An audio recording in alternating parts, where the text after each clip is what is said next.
The wooden practice sword cracked against the shield so hard that Abraham Prescott felt the shockwave travel from his wrist all the way to his shoulder socket, and still he did not go down. He had not meant to end up in the sparring ring at Thornwall Monastery. He had not meant to step into any ring at all. He was a wagon-master, not a fighter, and the 12 settlers he had guided up the mountain road over the last 3 weeks would have been deeply unsettled to see him standing here in the dusty courtyard of a mountain fortress, with his boots planted wide and sweat running freely into his eyes. But the bet had already been made, the coin had already changed hands, and the woman on the other side of the ring was not done with him yet. Kasha Stormbound circled him with the patience of someone who had all the time in the world and knew exactly how this was going to end. She was a head taller than Abraham and built like something the mountains themselves had decided to personalize. Green skin, the deep, rich color of late summer pine needles caught the afternoon light. Her tusks were short by Orc standards, curving upward just slightly past the line of her lower lip, and they gave her smile, when she chose to deploy it, which was rare a quality that could only be described as dangerous. She wore fitted warrior's leathers dyed the color of dark ash, the bodice laced tight across her chest and ribs, the stitching along the sides and shoulders reinforced with overlapping scale-like plates of hardened leather that moved with her like a second skin. Her arms were bare from the elbow down, the forearms wrapped in dark linen guards, and the swell of muscle there was something Abraham had been trying very hard not to notice since the moment she had stepped into the ring opposite him. Her dark hair was pulled back in a severe braid that somehow made the strong lines of her jaw and the gold rings climbing her right ear look like a deliberate statement of who she was. She was the Shieldmaiden of Thornwall Monastery, and in 4 years of open sparring challenges she had not lost once. Abraham was going to lose. He understood this in the same practical, unsentimental way that he understood bad weather and difficult roads. The question was not whether he would lose, but how much pride he could keep while doing it. "You are still standing," Kasha said. Her voice was low and even not unkind, but with the particular texture of someone who had stopped being surprised by the world. "Most men go down on the third exchange." "I am not most men," Abraham said. He meant it only half as bravado. The other half was pure stubborn refusal to fall over. She tilted her head. The gold rings caught the light. "We are on the 7th exchange." "I know," I counted. Something shifted in her expression then. It was small, barely worth noticing. But Abraham had spent 3 weeks reading weather and terrain, and the subtle anxiety of frightened settlers, and he had learned to read things carefully. What shifted in Kasha Stormbound's face in that moment was something that looked, improbably, like interest. Then she came at him again, and he stopped thinking about her face and focused very hard on not dying. He had arrived at Thornwall 2 days ago, leading a train of 4 wagons carrying settlers from the lowland city of Coppergate, a family of millers, a pair of stonemasons, a widow who made candles, and 5 young men who had pooled their savings to try farming the mountain terraces that the monastery rented out to lay people. The road up had been brutal. 3 rock slides, a broken axle, a night when something very large had circled their campfire without showing itself. Abraham had kept everyone together, kept everyone moving, done the 100 small competent things that wagon mastering required, and delivered them safely to the gates of Thornwall just as the autumn light was going golden and long. The monastery itself was not what most people meant when they said monastery. It had been built as a fortress 300 years ago, and the stone walls were still 8 feet thick and 30 feet high. The religious community that had moved in after the last of the border wars had kept the walls and added cloisters and garden terraces, and a permanent market within the outer courtyard. Now Thornwall was half fortress, half market town, clinging to the mountainside like something that had decided to outlast everyone's expectations. It had a blacksmith, 2 taverns, a grain store, a healer's hall, and a small garrison of mixed guards, humans, and 1 orc, who kept the mountain road safe in exchange for a cut of the market tolls. The orc in the garrison was Kasha Stormbound. Abraham had noticed her immediately when he led his wagons through the gate, which was not a surprising thing to notice because Kasha Stormbound was precisely the sort of person you noticed. She had been standing on the inner walkway above the gate with a short spear resting across her shoulders and both arms hooked over it, watching the new arrivals with calm, professional assessment. She had looked at the wagons. She had looked at the settlers. She had, briefly and without particular warmth, looked at Abraham. He had looked back, which turned out to be the first of the several small decisions that led him to this sparring ring. The second decision had been going to the outer tavern that evening. He always gave himself one night in whatever place he delivered settlers to, before turning the wagons around and heading back down.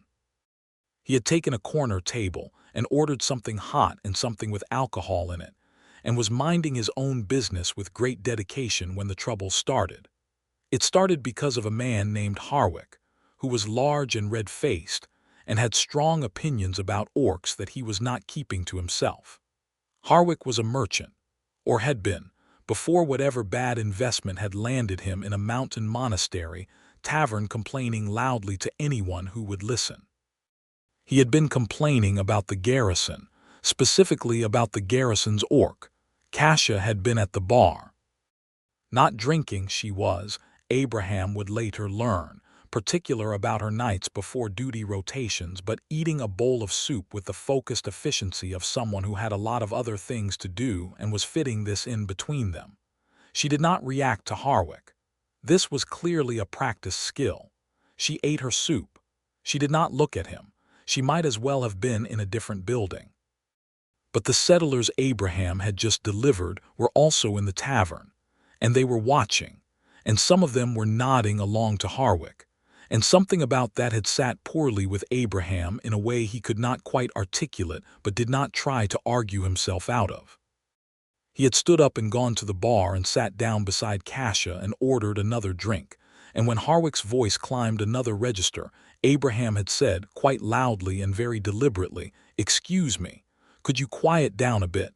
I am trying to have a conversation." There had been no conversation happening. Kasha had given him a look from the side of her eyes that communicated this clearly.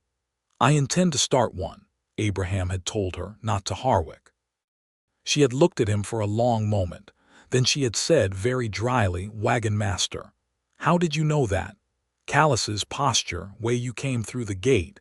Also you have axle grease on your left boot." He had looked down at his boot. There was indeed axle grease on it. "Abraham Prescott," he said, "Kasha Stormbound. I know, they told me at the gate." She had turned back to her soup. "Then you know what I am.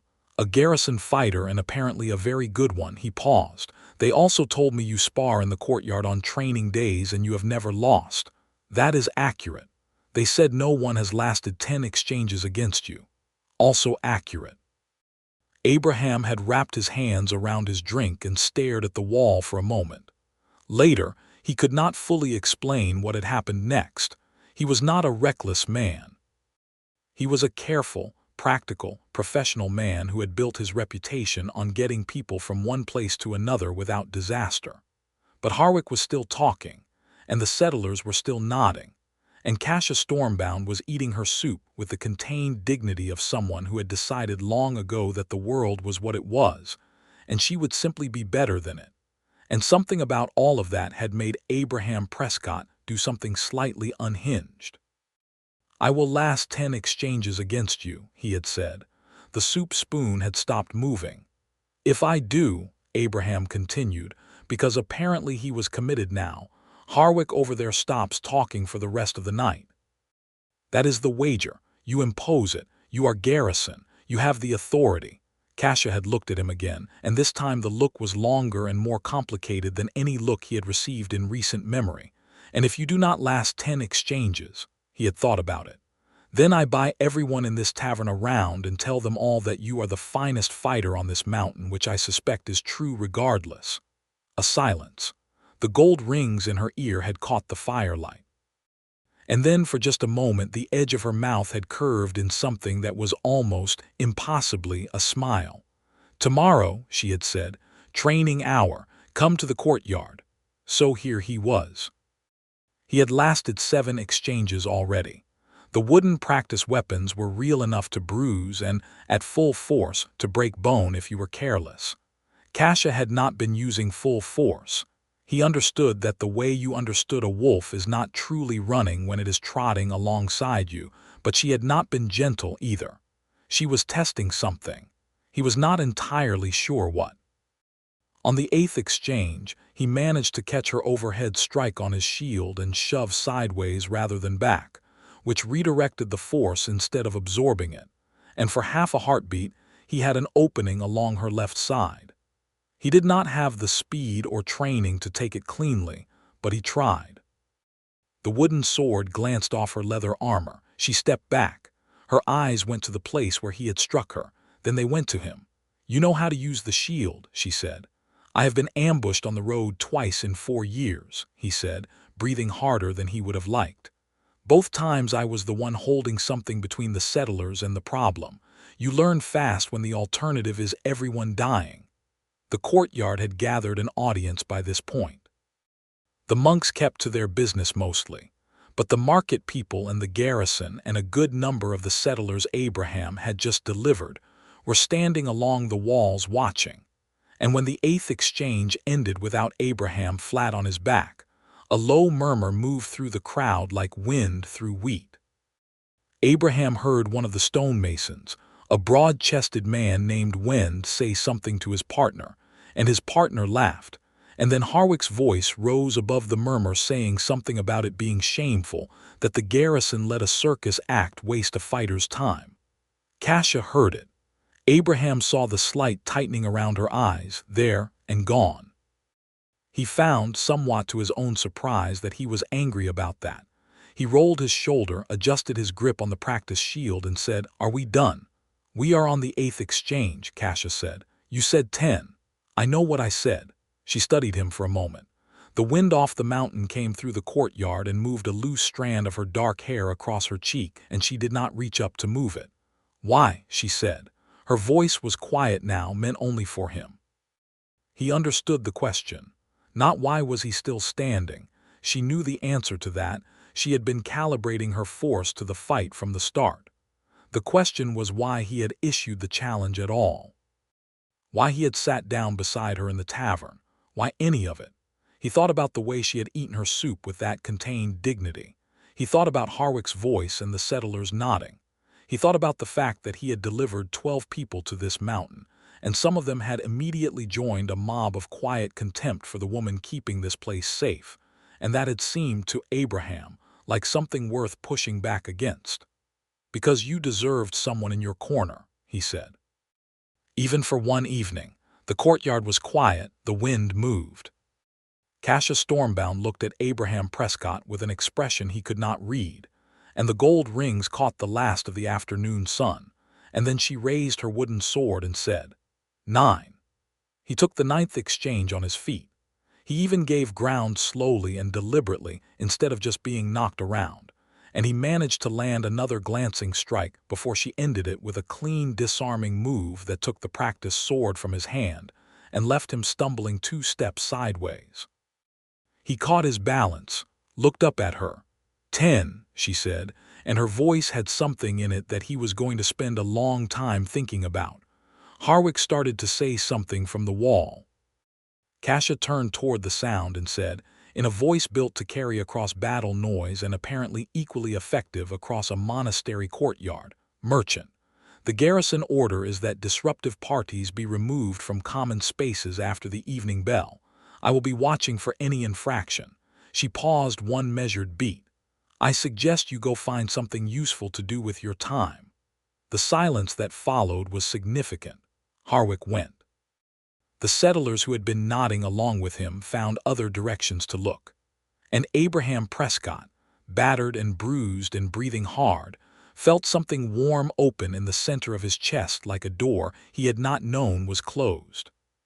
He spent the rest of that day doing the practical things he always did in a layover, seeing that the wagons were checked, that his horses were stabled and fed, that the settling paperwork for the monastery's land office was handled. He had a bruise developing on his forearm that was going to be spectacular by morning. He did not mind it. The monastery bells rang the evening hour, and he was sitting on the edge of a stone fountain in the inner courtyard, eating a heel of bread and watching the last light leave the mountain peaks, when boots on stone flagging announced company. He looked up. Kasha Stormbound had changed, or rather not changed. She was still in her warrior's leathers, but she had unclipped the shoulder armor and carried it in one hand, which made her look somehow simultaneously less armored and more herself. She stopped on the other side of the fountain. "You have bruised ribs," she said. "How can you tell? The way you breathed on exchanges 4 through 10, shallow on the left side." He considered denying it. "Rockslide on the way up, 3 weeks ago. Caught the edge of a falling stone while getting one of the settlers clear." She sat down on the fountain's edge, not beside him but not far, and set the shoulder armor on the stone between them. "You should have had the healer look at them." "I will when I stop moving," he said. "That is usually how it works." A pause. The fountain made its small water sound in the quiet. "Why wagon-mastering?" she asked. The question caught him sideways. "What do you mean? People who know how to fight the way you know how to fight do not generally spend their lives driving wagons." She was looking at the mountains, not at him. The last light caught the angle of her jaw. That was trained defensive work.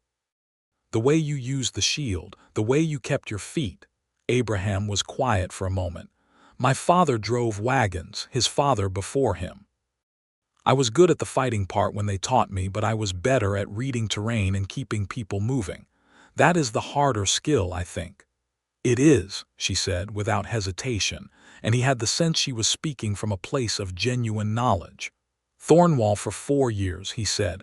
3 years at Thornwall, 1 year before at a post on the Eastern Pass." She was quiet for a moment. "I could tell you the sensible reasons for staying: good position, stable pay, a place to sleep that is not a camp in the rain. They are all true. But," she looked at him then briefly, directly, "but sometimes a place needs someone who will not leave when the complications arrive." "Thornwall is complicated." He thought about Harwick, about the nods in the tavern. "I noticed." "You did more than notice. I made a ridiculous wager," he said, "that I am fairly sure you allowed me to win the terms of." The almost smile appeared again at the corner of her mouth, quick as a coin flash. "You lasted 10 exchanges. The terms were 10 exchanges." Kasha. The name came out more naturally than he had intended. She did not seem to mind it. "I calibrated to keep you standing," she admitted. "Not to carry you. There is a difference."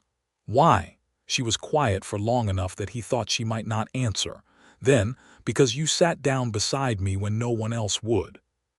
That deserved something, a pause, and because the wager was clever. I had not thought of it that way, using the garrison authority as the prize. That was creative.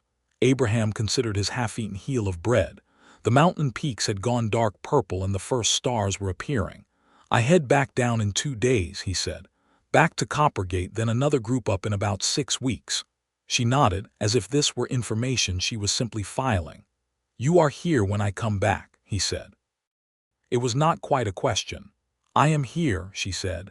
The simplicity of it was its own kind of statement. He slept that night on a pallet in the wayfarer's dormitory, and he lay awake for a while listening to the mountain wind, and he thought about gold rings and a voice built to carry across battle noise, and he fell asleep smiling in a way that was new enough to feel strange and good at the same time. He took his wagons back down the mountain 2 days later. He passed the spot where the rockslide had been. The road crew had cleared the worst of it, and he thought about bruised ribs and the way she had counted his breathing. He guided his empty wagons back into the lowland city, and he spent the next 6 weeks doing exactly what he had said, organizing the next group, checking wagon fittings, mapping the road improvements, talking to the monastery's land office by courier about what the new settlers would need. He also found himself, more often than was strictly practical, thinking about a woman on a mountain. He thought about the 9th exchange. The moment he had landed, that glancing blow on her side, and the way her eyes had tracked to the strike point with something that was not surprise exactly, but was recognition. He thought about her sitting on the fountain's edge with her shoulder armor in her hand, looking at the mountains, answering his questions with the careful precision of someone who had learned to measure words because careless ones came back to cut you. He thought about Harwick's face going white when she spoke. He thought about the word 10 and what had been in her voice when she said it. 6 weeks later, Abraham Prescott led 6 wagons up the mountain road to Thornwall Monastery, and when he came through the gate and looked up at the inner walkway, Kasha Stormbound was standing there with a short spear across her shoulders, and when she saw him she did not smile, but something settled in her posture that had not been settled before, and he thought that was probably better than a smile. He gave his settlers over to the land office handlers and saw his horses stabled, and then went directly to the outer courtyard where training happened, because he had, in 6 weeks, been making a point of practicing with his shield. He had found a retired sergeant in Coppergate who asked no unnecessary questions and taught for coin, and Abraham had gone twice a week for 4 weeks, and he thought he had probably improved. Kasha was already in the courtyard. She looked at him approaching with the practice shield strapped to his arm, and something shifted in her face that was not quite a smile and not quite surprise, and was something else that he would need time to identify. "You practiced," she said. 6 weeks, he confirmed. She looked at the shield, at his stance at him. "Why?" He held her gaze. "Because I want to last longer than 10. A beat of silence, the mountain wind. The faint sound of the market stalls in the courtyard below. 12, she said, raising her wooden sword. He lasted 14 exchanges that second time, and she did not calibrate as carefully as she had before, and he went down on the 14th, but he went down fighting, and he got back up on his own, and when he stood she was looking at him with something that had moved well past interest into territory that made his pulse do complicated things. "You are an unusual man, Abraham Prescott," she said. "I have been told," he said, usually not as a compliment. It was a compliment. He held her gaze for a moment, and there was something in the air between them that had mass and temperature.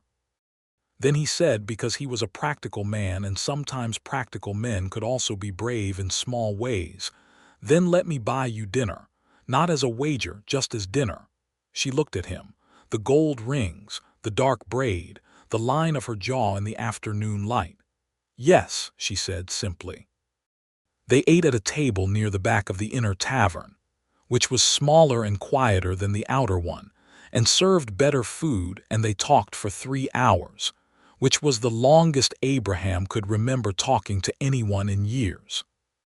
She told him about her clan, which was north, high in the passes where the winters were brutal and political, and the strong survived by being careful as much as by being strong. She had left at 19, which was not unusual for orc warriors who wanted to test themselves against a wider world. She had fought in 2 small border skirmishes, nothing like the old wars, and had worked garrison postings since. She was 26 now.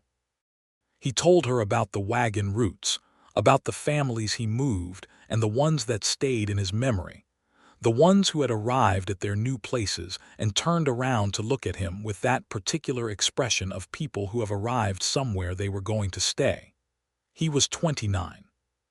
He had been doing this for 6 years, since his father's health had made it impossible for the elder Prescott to manage the routes himself, and then his father had died 2 years ago, and the routes were Abraham's and no one else's.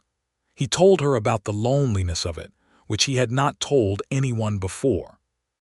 Not the hard loneliness, he was not a man who suffered from it the way some did, but the particular quiet of always being the one who delivered people and then left, always being outside the arriving, never inside it. Kasha had listened to this with her hands around her cup and her eyes on his face, and when he finished she said, "You bring people home and you never have one." It was so precise that it knocked the breath out of him. "No," he said, "not yet." The yet landed between them, and neither of them moved it. The third visit 6 weeks after that, something had crystallized between them that they were both pretending was just friendship, with the half-convinced performance of 2 people who know very well what it is and are choosing to proceed carefully. He sparred with her again 17 exchanges, and he went down hard but with considerably more skill than before, and she was not calibrating much at all anymore, which meant the bruises were real and he thought they were worth it. When he went down on 17, she reached down and gave him a hand up and held his hand for 2 full seconds after he was standing, which was not necessary for the purpose of standing. He went still. She went still. Their hands stayed linked. "Kasha," he said. "You should get that shoulder looked at," she said, and let go, and walked to the edge of the courtyard, and that was that, but it was not that at all. The trouble with the relic started in the 3rd week of his 4th visit, when he had been at Thornwall long enough that the settlers had stopped being surprised to see him around, and the garrison men had started nodding at him like he was part of the scenery. The relic was called the Keystone of Thornwall. It was an old thing, older than the monastery by 2 centuries, a disk of carved gray stone about the size of a man's palm, with markings on it that the monks said were in a language older than any current tongue. It had been mounted in a niche in the inner chapel wall for as long as anyone could remember. The monks had a mild and complicated reverence for it. The settlers treated it as a curiosity. The garrison used it informally as a landmark. "Meet me by the Keystone Chapel," the way soldiers always domesticated strange things. It disappeared on a cold Tuesday morning in early winter, and the monastery went immediately to pieces. Not dramatic pieces, not fire and screaming, but the quiet, dangerous pieces of a closed community when the thing they have organized their sense of safety around is gone. The head monk, a weathered woman named Sister Varda, declared the keystone stolen and convened the garrison. The garrison searched the monastery. Abraham helped because he was there, and it was the kind of crisis where an extra pair of competent hands was welcome. Kasha ran the search with the crisp efficiency of someone who had organized military operations and knew that panic was just wasted energy. They did not find the keystone, but they found evidence of how it had left. A rope burn on the outer wall, a merchant's mark scratched into the stone near the niche. The merchant's mark belonged to Harwick, who had, it turned out, not actually left Thornwall after the sparring ring incident. He had taken a room in the lower market under a different name and had spent the intervening weeks being very quiet and very busy. His room was empty when they found it. His horse was gone from the stable. He had a day's head start on the mountain road down. "He will take it to Den's market," said a garrison man named Corvin, who knew the trade routes. "There are collectors in Den who pay for monastery relics. Sacred stones especially." "How long is the descent to Den's market from here?" Abraham said. 2 days on the main road, less on the cut path, but the cut path is dangerous." Abraham went and found his lead horse and started saddling her. Kasha materialized beside him before he had the second strap buckled. "You are not going alone," she said. "It will be faster alone." "It will be faster with 2, she said, already moving to the stall beside his, "because I know the cut path and you do not." He did not argue this because it was true, and because a small part of him was glad, in a way that he understood meant something significant, that she had said too.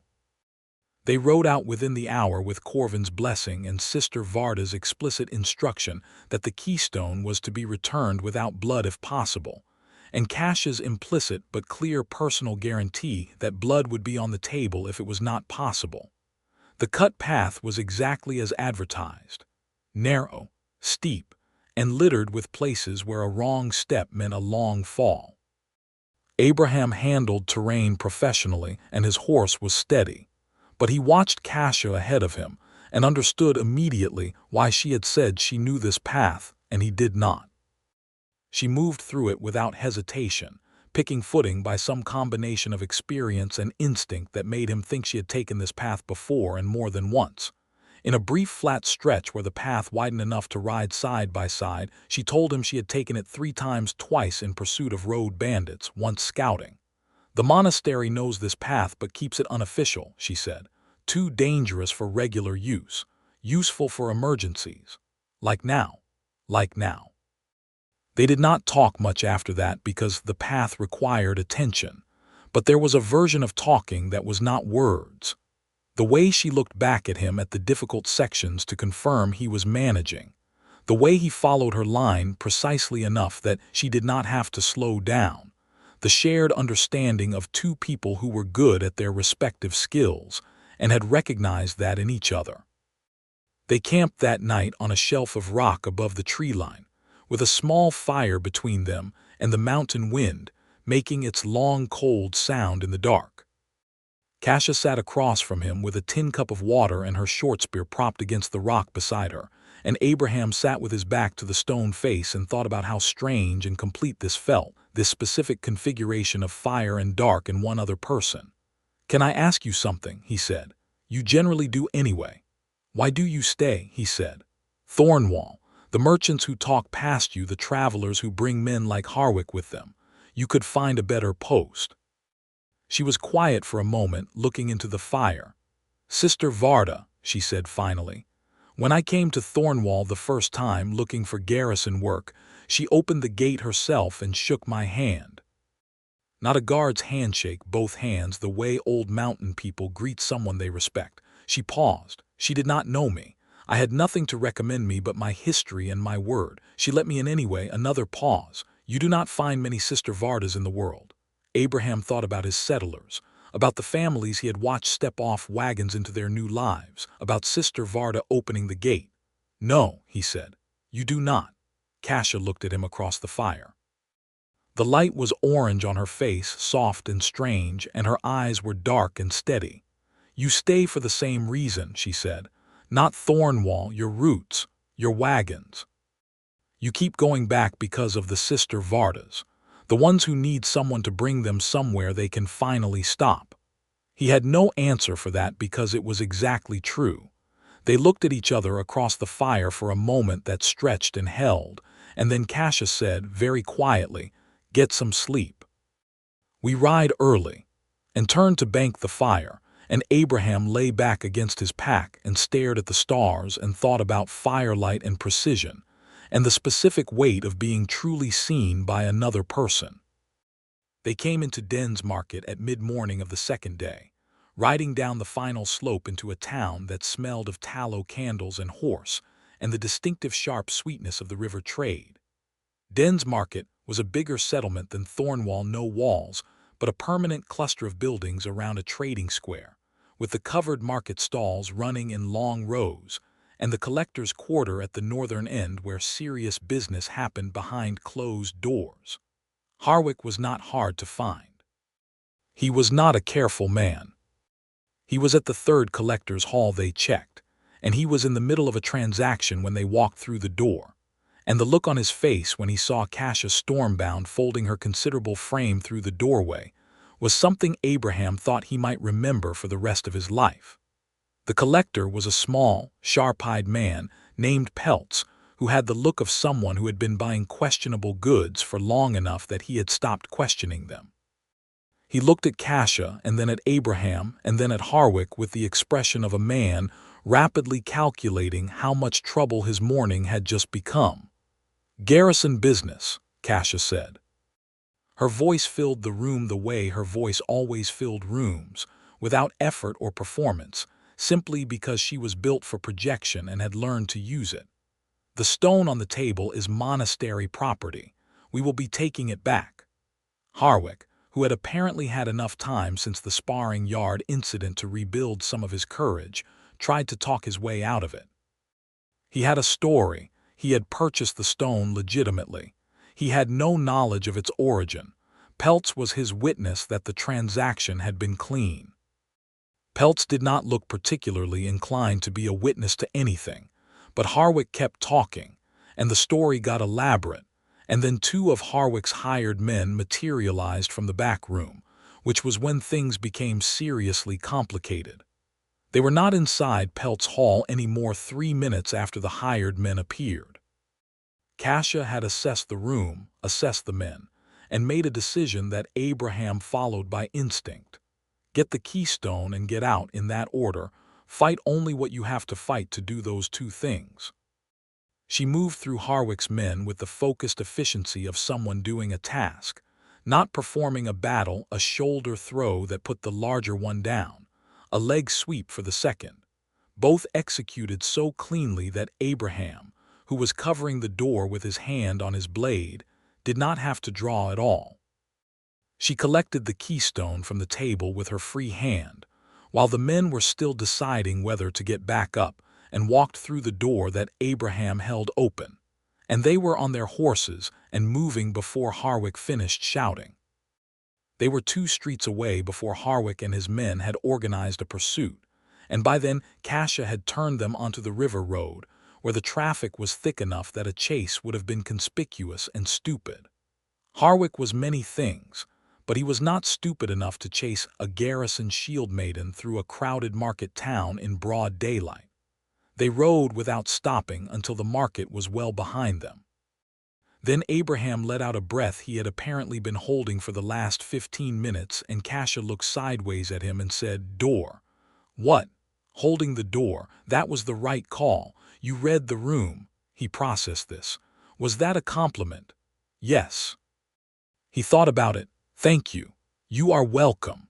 They rode in comfortable silence for a while. Abraham was aware of the keystone in Kasha's saddlebag and aware of the morning light and aware of the fact that he was improbably happy.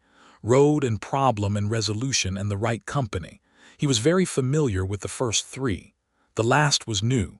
"Kasha," he said. She looked at him. The gold rings, the dark braid, the autumn light on her face. "I think," he said carefully, "that when we get back to Thornwall I would like to stop pretending that this is just a professional arrangement." She held his gaze for a moment that had considerable weather in it. "And what would you like it to be instead? I think you know. I want to hear you say it." He pulled his horse to a stop on the empty stretch of road. She stopped hers beside him. They were very close enough that the horse's flanks were nearly touching, close enough that he could see the individual gold rings in her ear. "I want to be the person who comes back," he said. "Every route, every time, not because I am delivering settlers, because I am coming back to you."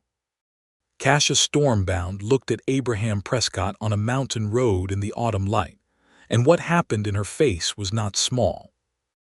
It was large and real and a little bit raw, like something she had been keeping very carefully contained and had just decided it was safe to let move. "You are an extremely inconvenient man," she said. "I know. I do not do anything by halves. I noticed that about you immediately. If you come back," she said, "you come back understanding that." "Kasha," he held her gaze. "I lasted 14 exchanges against you. I rode a cut mountain path in the dark. I am not frightened of commitment."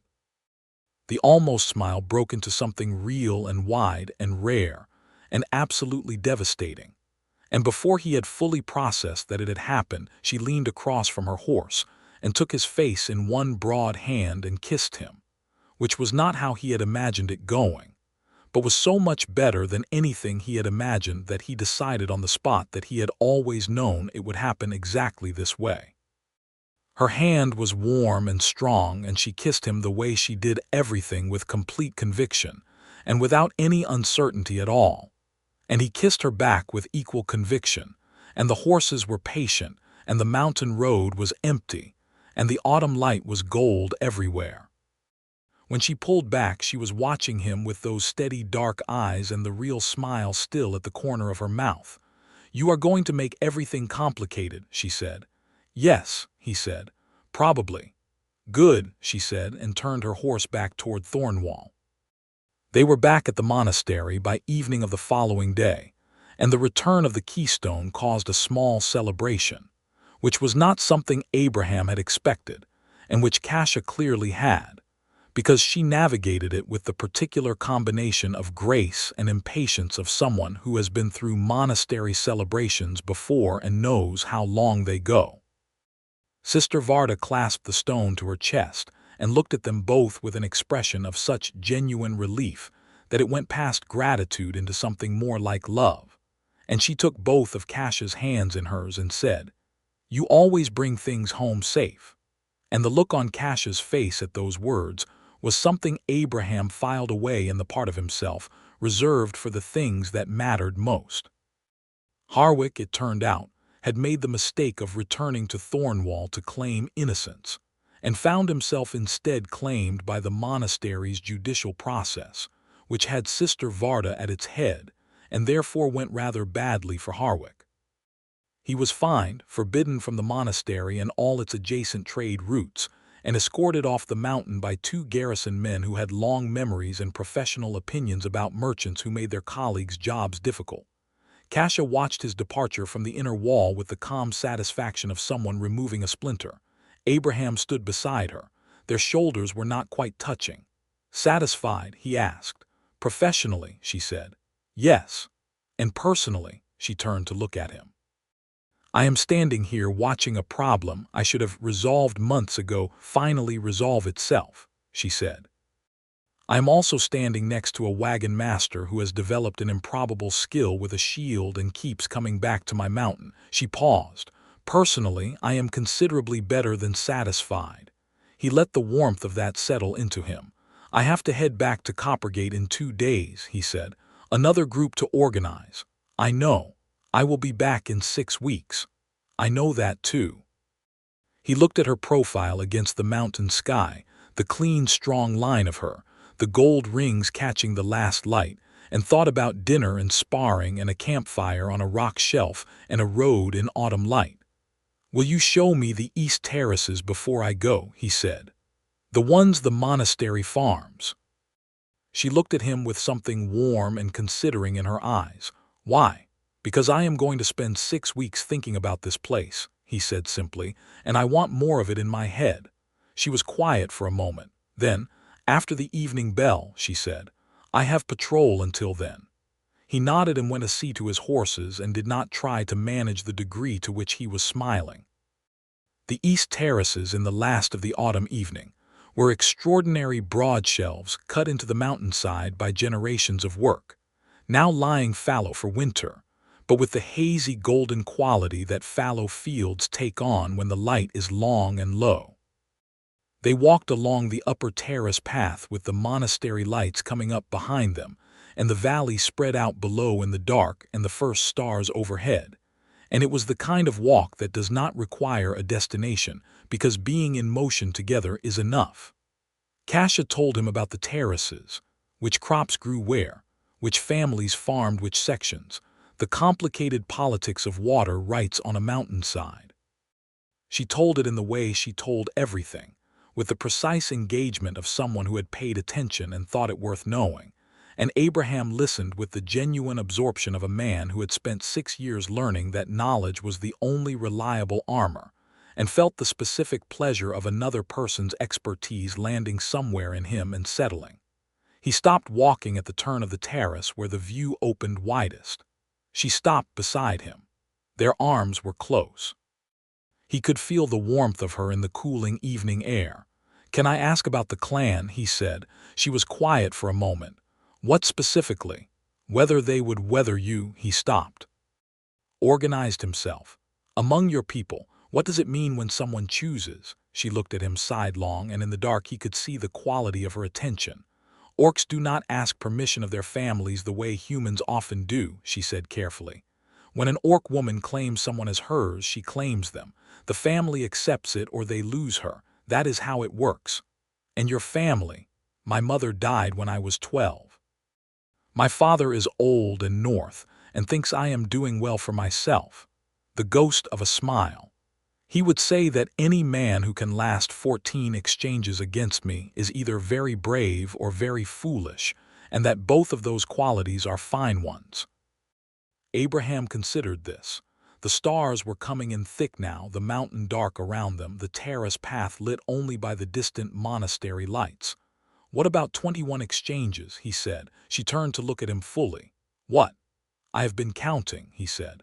"We have been in this ring together, one way and another, since the first day I walked through your gate.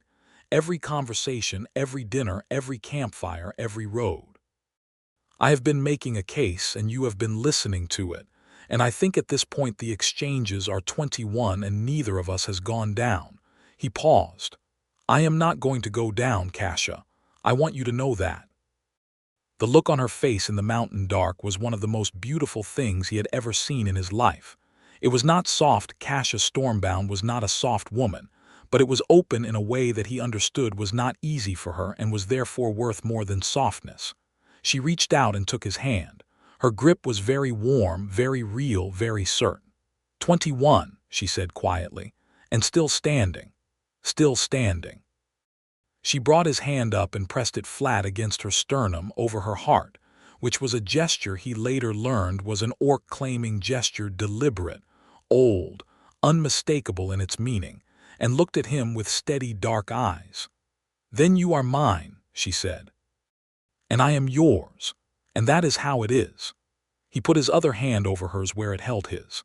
"That is how it is," he said.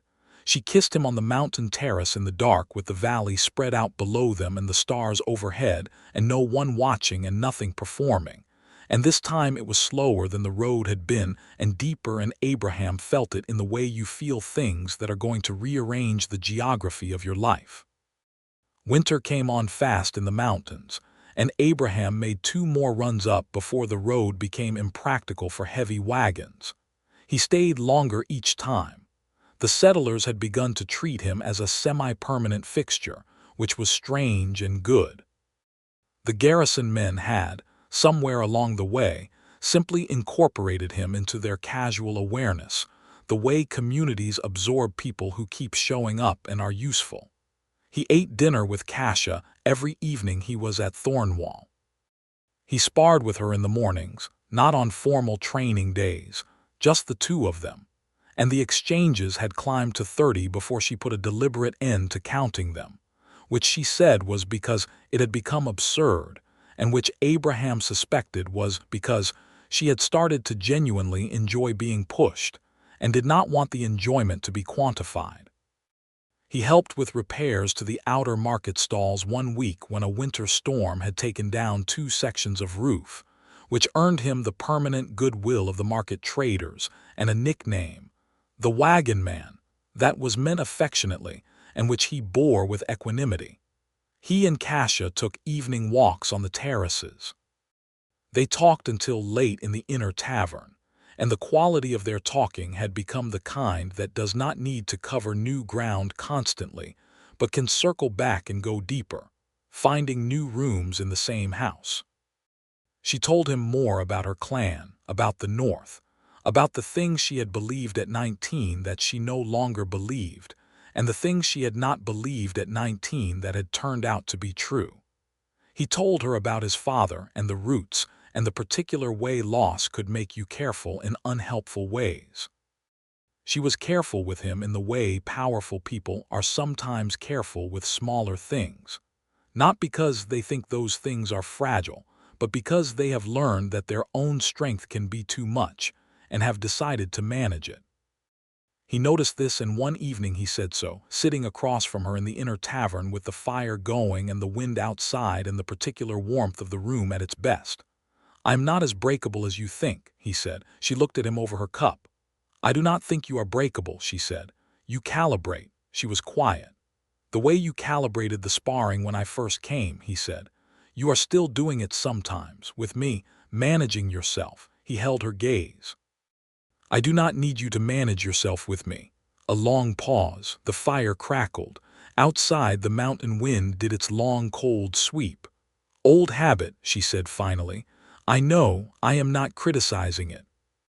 I am telling you it is not necessary." She looked at her cup, then at him. Then something in her shoulders released, small and real, like a knot in rope finally worked loose.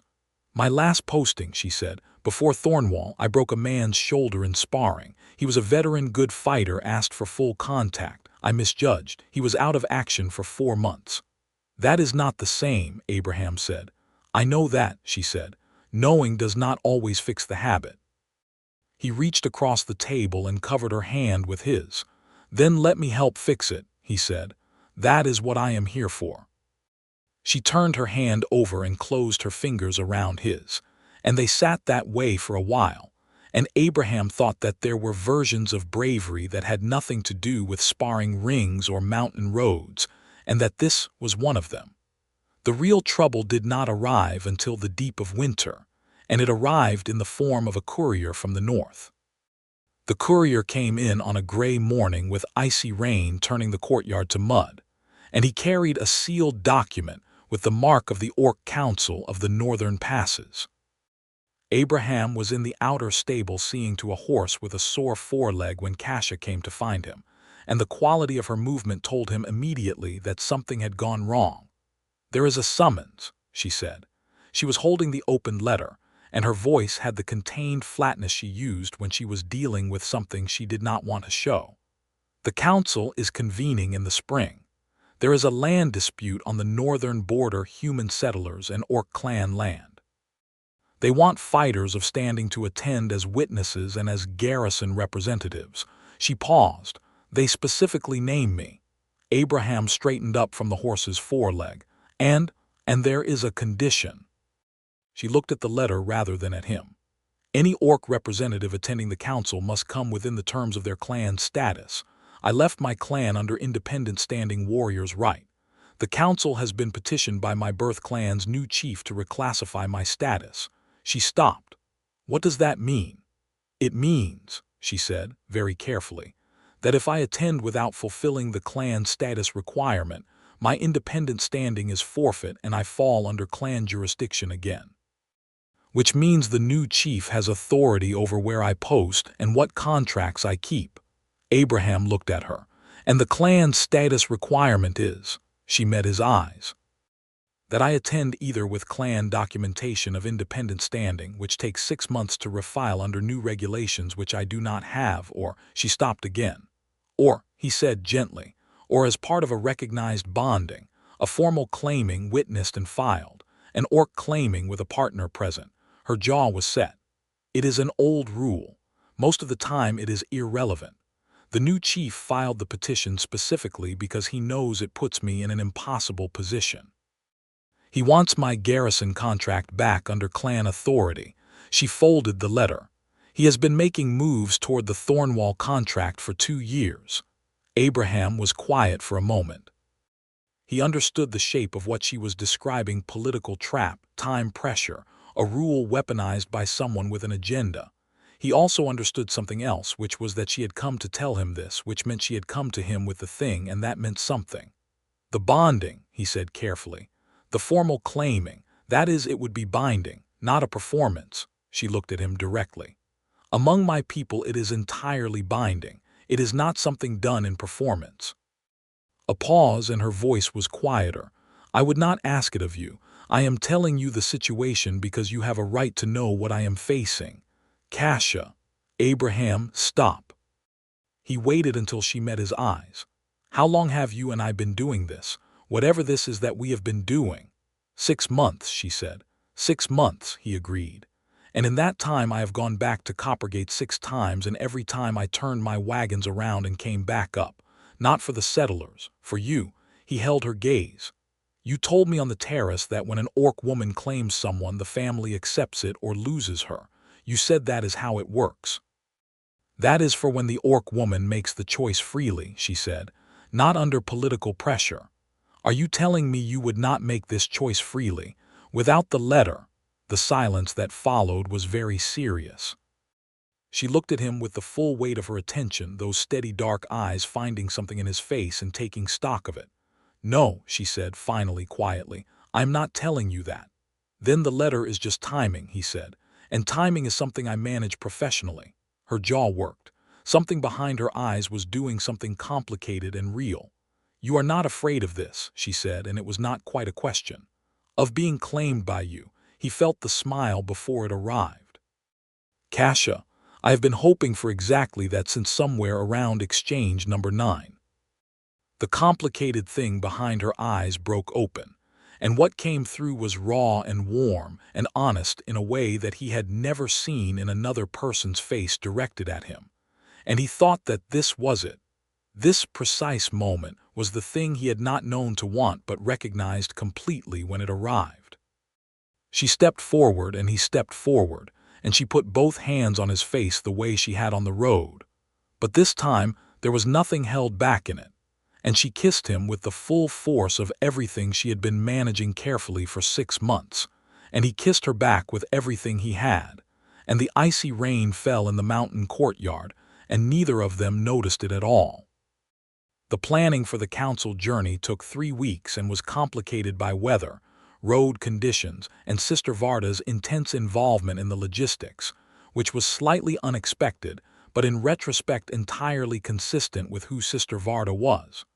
The head monk had listened to the situation with focused attention, and then said, "Well, we will need to do this properly," in the tone of someone for whom properly was a sacred commitment. The claiming ceremony itself was Kasha's to design, and she was both precise and private about it, which Abraham respected, though he found himself more curious than he had expected to be. She told him it was 3 parts: the declaration, the mark, and the witness. The declaration was words spoken aloud. The mark was a specific application of ink and a traditional orc pattern, applied at the wrist, that signified bonding. The witness had to be someone of standing who would sign the council documentation. Sister Varda, who was technically a person of considerable standing under the monastery's charter, offered to be the witness without being asked, which caused Kasha to stop talking for a moment and look at the monk with an expression that Abraham thought was the closest thing to being overwhelmed that Kasha Stormbound ever showed. "You know what this means legally," Kasha said. "I know what it means in every sense," Sister Varda said. "Stop looking at me like I have said something surprising. You have been keeping this monastery safe for 3 years, and you chose a man who carries people home for a living. I am honored to sign anything you put in front of me." The ceremony happened in the inner courtyard on a clear winter morning, 6 days before they were due to ride north. The garrison stood around the edges, not required but present, every one of them without being asked. A few of the settled families had come, including Wen the stonemason, who had quietly and without fanfare revised his opinion of garrison matters sometime in the preceding months, and now stood with his cap in his hands at the courtyard's edge with his partner. Kasha stood in the courtyard center in her ash-colored warrior's leathers, the fitted bodice laced over her ribs, her dark braid over one shoulder, the gold rings catching the winter light. Abraham stood across from her in his best coat, which was not very fine but was clean and carefully brushed, and was what he had. She had told him the night before that she liked the way he dressed, honest and functional, and so he had not worried about it. She spoke the declaration in a mixture of Old Orcish and the common tongue, which she had written herself. Abraham had asked her to translate the Orcish parts beforehand so he would know what he was hearing, and he had listened to the translation and thought about it for a long time before sleeping, and had woken knowing that it was the most honest thing anyone had ever said to him. She said, "I choose you knowing all of what you are. I do not choose the idea of you or the version of you that is easiest. I choose the man who came back 6 times when he had no obligation to, who sat beside me when no one else did, who learned how to take a hit and got back up every time.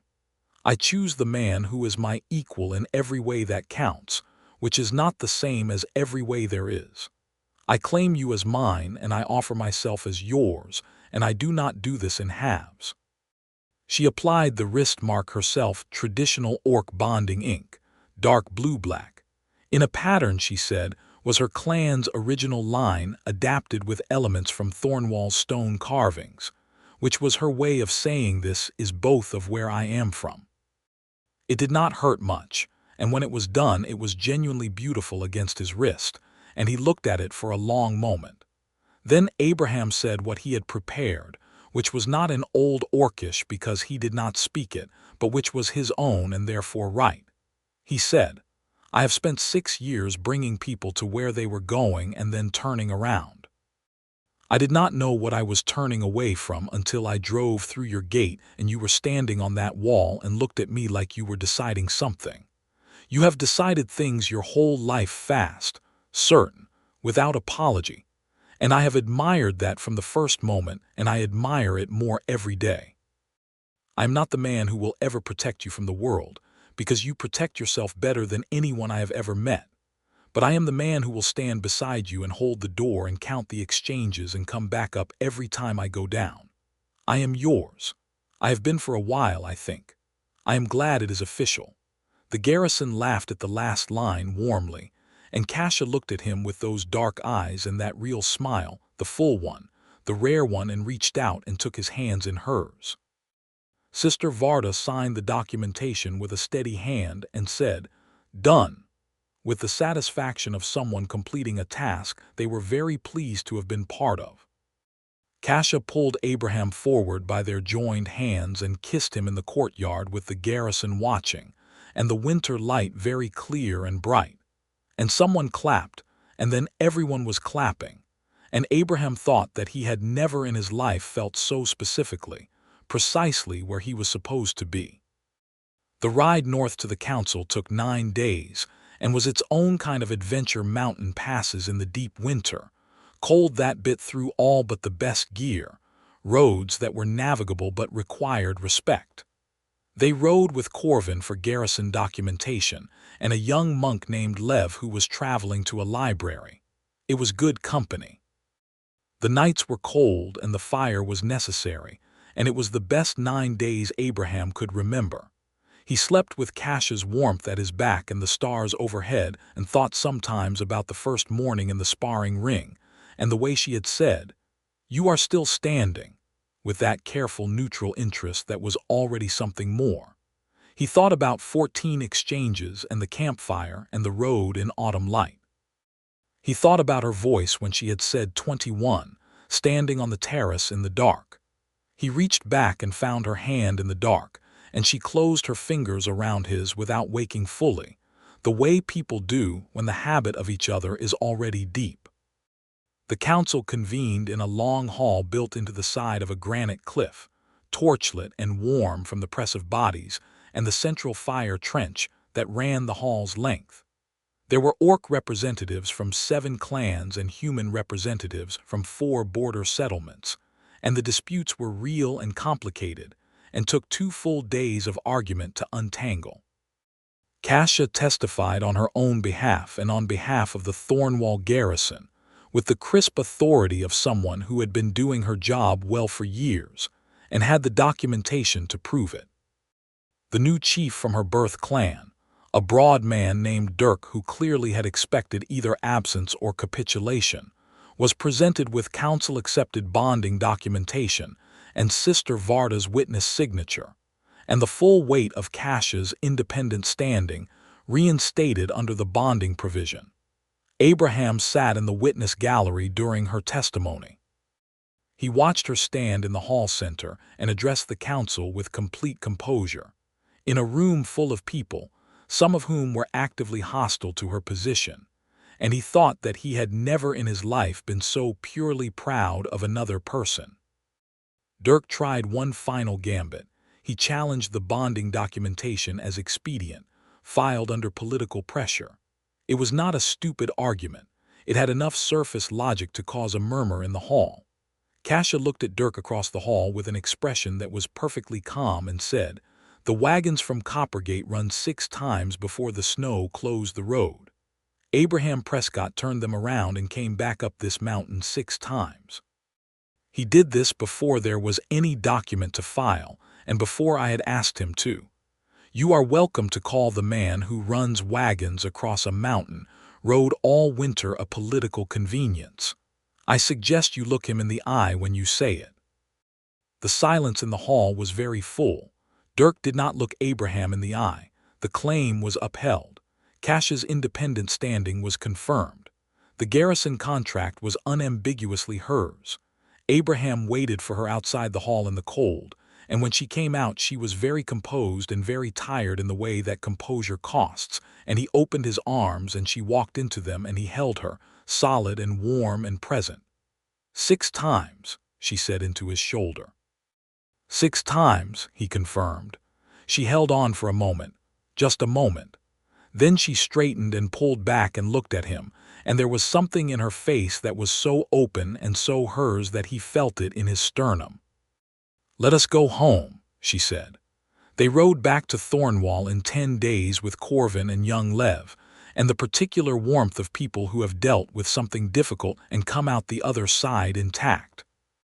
The roads were clear, the weather held, and somewhere on the 3rd day Kasha started teaching Abraham the basics of Old Orcish, which was a language with enormous structural complexity, and which he approached with the methodical patience of a man who had learned wagon repair in a thunderstorm, and considered this comparable.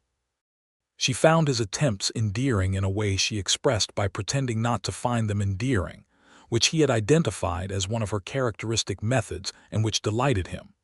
He mispronounced a possessive inflection badly enough on the fourth day that she actually laughed, a real laugh, full and unguarded, and then immediately composed herself, but too late, and he stored the sound away in the same archive as the real smile.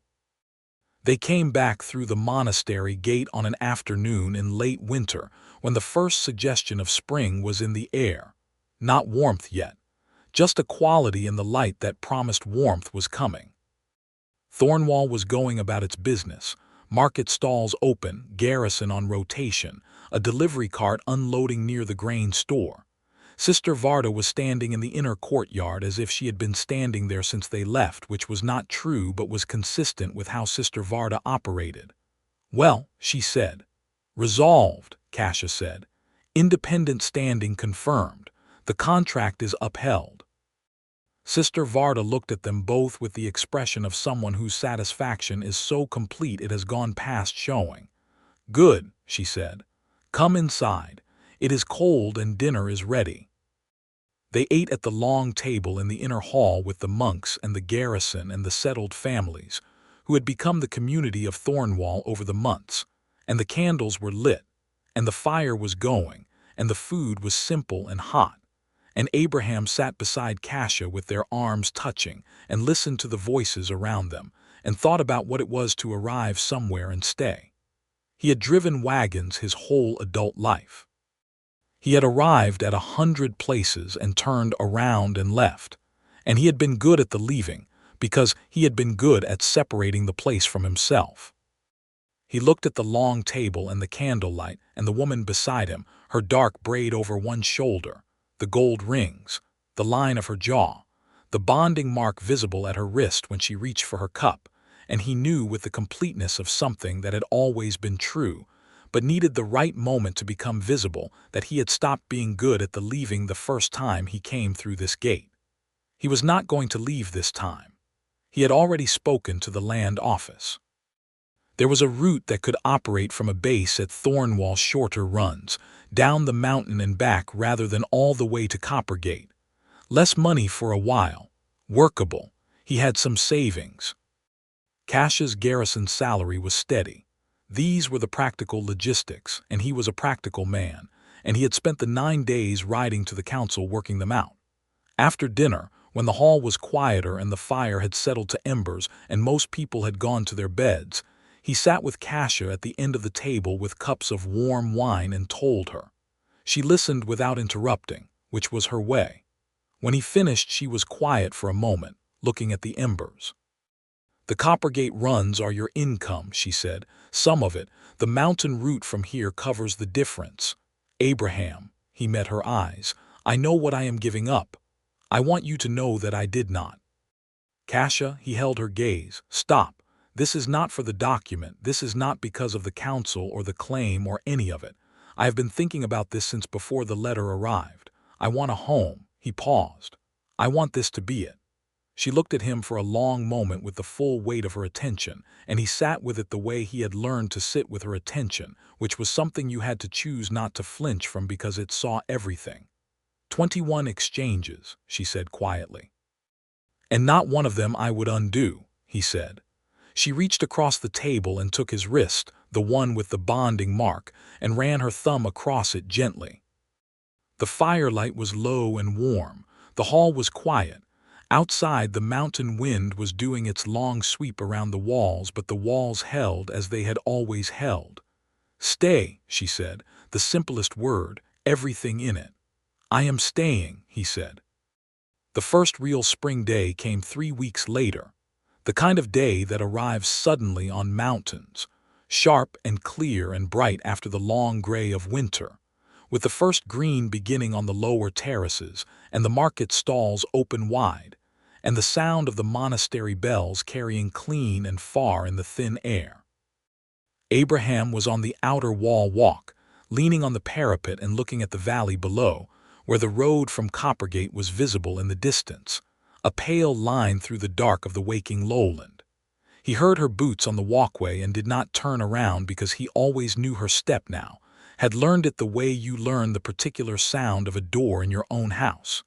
She came to stand beside him, Shortspear absent. She was off rotation this morning. Just herself in the ash-colored leathers, the dark braid, the gold rings in the morning light. She leaned on the parapet beside him and looked at the road below. "The spring run will start soon," she said. "About 2 weeks," he confirmed. "First group out of Coppergate is already organized. Wen's brother is driving them up." She looked at the road for a moment. "You do not miss it?" He considered the question honestly, the way she deserved. He thought about the long roads and the satisfaction of movement and the families arriving and the clean simplicity of a task that was always the same in its bones and always different in its details. He thought about 6 years of arriving and leaving. He thought about what it was to be outside the staying, always delivering and never arriving. "I miss some of it," he said honestly. "The road, the movement." He looked at her. "Not the leaving." She met his eyes. The morning light was very clear on her face. "I am not a woman who makes a home easily," she said. "I want you to know that I am still learning it." "I know," he said. "I am still learning the staying." "We will be mediocre at it together," she said dryly, and the ghost of the smile. He laughed. She looked pleased with herself, which she would not admit. He turned from the parapet and took her hand, and she led him, linking their fingers in the easy way they had developed over months. No ceremony in it now, just the comfortable fit of people who have found where the other one goes. "Kasha," he said, "I was thinking about the South Terrace. The one that has not been farmed in 3 years. She looked at him sideways. "What about it?" "The land office said it could be taken on private lease. Long term." He paused. "I thought we might put something there, permanent." She was very still for a moment. "A house," she said, "if you wanted." She looked at the mountain, at the terrace, at the road below, at him. "You want roots," she said. "I want us to have somewhere to come back to," he said. "Both of us. You deserve somewhere that is specifically yours. Not the garrison bunk, not the dormitory, yours." She was quiet for long enough that he thought he might have moved too fast. But then she said, very quietly, "South Terrace has the best winter light. The north wall would need to be stone to handle the wind." He felt the warmth of it open in his chest like a door. "I know a pair of stonemasons," he said. The almost smile broke into the real one, and she squeezed his hand. And they stood on the wall in the morning light with the valley below them and the mountain at their backs and the spring arriving slowly and completely around them. And Abraham Prescott looked at Kasha Stormbound and thought that he had driven a very long road to get to this particular spot, and that the road had been worth every mile, every rockslide, every bruise, every exchange. She had never lost a sparring match. She had looked at him across a courtyard on the 7th exchange and seen something worth letting stay standing. He had lasted long enough to impress her, and then he had come back 6 times, until impressing her became something much larger and truer, until it became this, the two of them, her hand in his, a mountain in spring, and a piece of South Terrace land that was going to have 4 stone walls and a roof that could handle the winter. She turned to him on the wall with the morning light full on her face and said, in Old Orcish, the first full sentence he had managed to learn in the 9 days riding to the council. She had taught it to him on the 4th day, when she had laughed at his pronunciation, and he had practiced it quietly every day since. And what it meant was, "You are exactly where you belong." He said it back to her. His pronunciation was still imperfect. She did not correct him this time. She leaned in, and he met her halfway, and they kissed on the outer wall of Thornwall Monastery in the spring light with the valley spread below them, and the bells beginning to ring the morning hour, and it was a beginning, the kind that closes every ending before it and opens only forward, and it was enough. It was more than enough. It was everything.